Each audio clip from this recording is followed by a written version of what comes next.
The brochure slid across the kitchen island and stopped against my coffee cup. Glossy paper, a stock photo of two old men playing checkers under a banner that read, Golden Meadows, Affordable Senior Living. Under the brochure, a second document, legal paper. I recognized the format before I read a word of it. Quit-claim deed. My address typed in the property description box.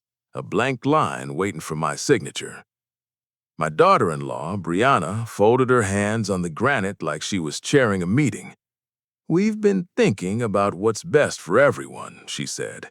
"It's time to hand the house over to the next generation."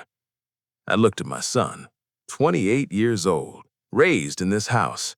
He studied his eggs, moved a piece of bacon 2 inches to the left, said nothing. The dishwasher finished its cycle and clicked off. That was the loudest thing in the room. I picked up the brochure, turned it over. The place charged by the month and the reviews were bad. They hadn't even researched my exile properly. 3 years ago, my son called me on a Tuesday. Rent was killing them, he said. 1 year in my spare rooms and they could save a down payment.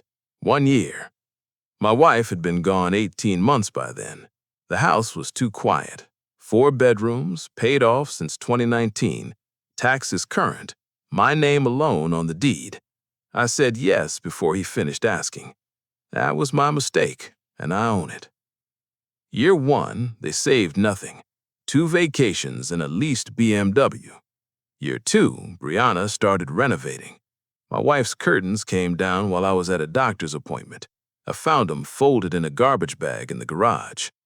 They were dated, Brianna said. She repainted the hallway, rearranged my kitchen, started introducing the place to her friends as our home, while I stood in my own doorway holding the door for them. Year 3, I became the tenant.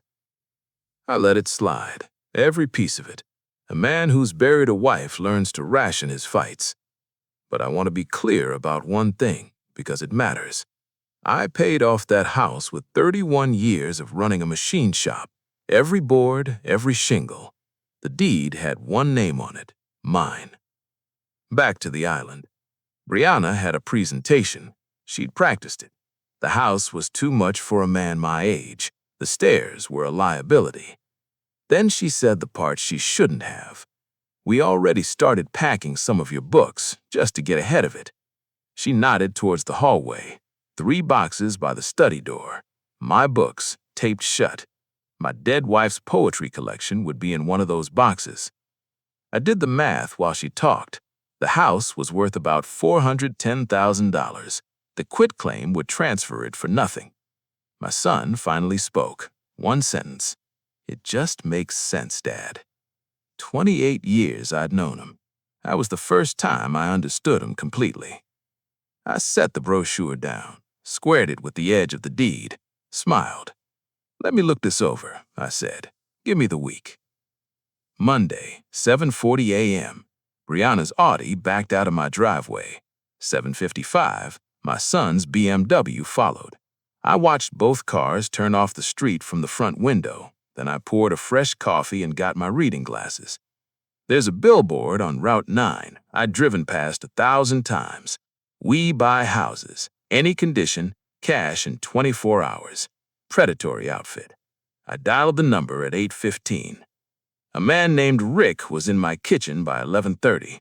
Steel-toe boots, tablet, no small talk. His offer came out to $342,000, 68 grand under market. I want to be honest about that number. $68,000 is real money. I felt every dollar of it. I also felt what it bought me.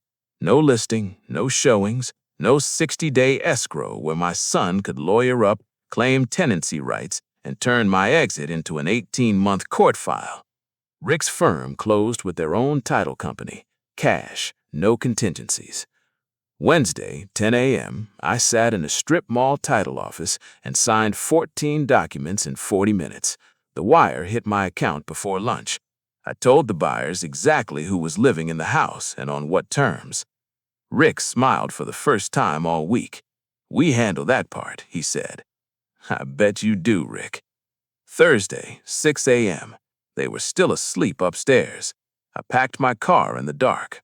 2 suitcases, my tools, the photo albums, my wife's poetry collection, the coffee maker because it was mine and because it was petty, and I allowed myself one petty thing.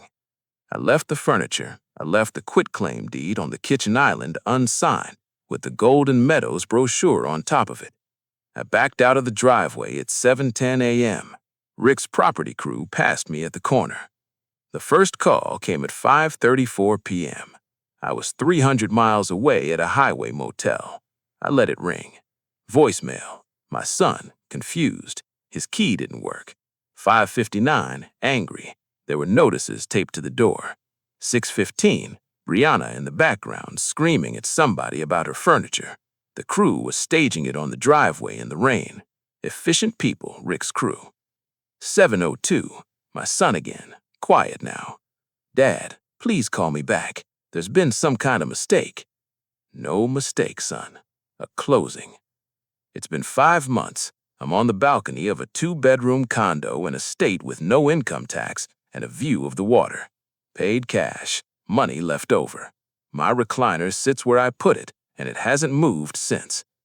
People ask if I feel guilty. 68 grand under market, my own son on the curb. I think about the boxes, my books, taped shut while I was still living there. They packed first. I just finished the job.